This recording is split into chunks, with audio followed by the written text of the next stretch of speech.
l'automne-hiver, la grippe et le pneumocoque reviennent. Ce sont des infections extrêmement banalisées mais qui sont pourtant parfois graves et qui peuvent mener à des complications sévères. Parlons un petit peu prévention sur ma question médicale. Chaque année, la grippe est responsable de milliers d'hospitalisations en France.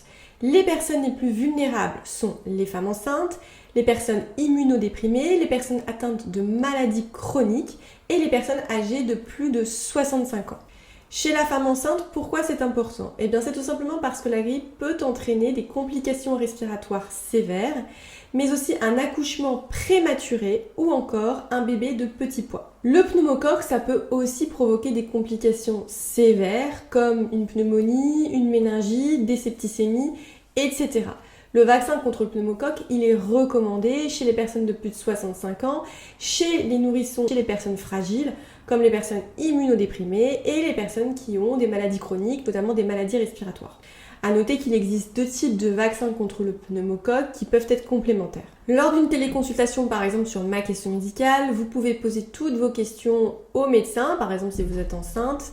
Vous pouvez aussi obtenir une ordonnance adaptée pour un vaccin et vous pouvez aussi voir avec lui votre statut vaccinal.